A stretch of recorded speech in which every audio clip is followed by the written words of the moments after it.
Memorial Democràtic és una institució pública de la Generalitat de Catalunya, la missió de la qual és vetllar, tenir cura de la memòria i la restitució de tota l'esperança i tot el dolor que aquest país va patir entre 1931, quan es declara la República, fins a 1980, quan comença la transició a la democràcia. S'hi fan moltes coses, s'hi fan exposicions, es recullen testimonis, es fan conferències. La Memorial és com un canal que engloba moltes coses. Però sobretot jo destacaria molt, tenim el segon banc de testimonis més important d'Europa, que ara l'estem potenciant, i el Memorial és, i el que ha de ser encara amb més força, és un portal, una gran porta.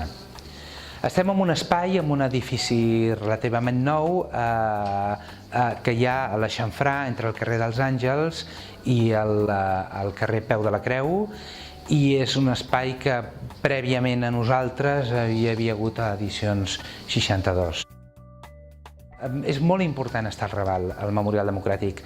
Primer perquè tothom està encantat que estiguem aquí, per motius pràctics, però és que jo aniria més enllà. I si hi ha un barri a Barcelona que té memòria, és el Raval.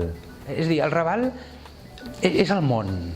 El Raval s'hi va fundar un dels clubs de futbol més importants del món, el Futbol Club Barcelona. S'hi va fundar i encara hi és el teatre d'òpera més important d'Espanya, el Liceu.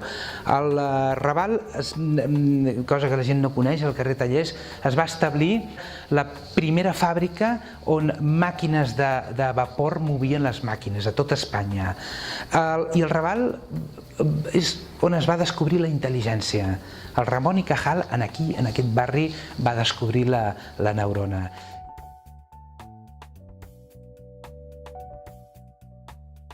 Un dels objectius que hem d'aconseguir és que el memorial sigui més conegut, perquè moltes coses que fem són intangibles, no es veuen, però estem fent molt més del que sembla. Demà fem una cosa que la gravarem a l'Ajuntament de Barcelona, entre un refugiat sirià que ha arribat de Síria i una nena de Rússia que se'n va anar de Rússia de petitona, i els dos ens explicaran el seu propi èxode, com van sortir al final de la Guerra Civil, l'altre com va arribar, com va ser el seu camí, quina acollida va tenir.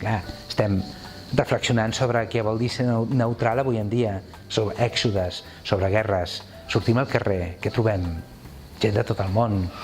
Èxode 39, èxode actual, gent fugint de guerres, per al final arribar a la conclusió que ja la sabíem, però que s'ha de subratllar, que al final és un mateix èxode, un mateix dolor que travessa el temps. Una exposició que volem, jo crec que aportarà molt, serà l'any que ve, al gener, en principi està previst inaugurar-la, que és Patufet en guerra, missatges a la infantesa bombardejada, que hem agafat tot el Patufet del 36 al 39 i mirat tots els acudits, tots els contes que fan, què li diuen a la infantesa en guerra. Un altre projecte que tenim és explicar la guerra civil als invidents. Estem seleccionant objectes, 10-15, i portar a invidents aquí perquè puguin tocar els objectes i els expliquem a través d'aquests objectes que ells poden tocar la guerra civil espanyola.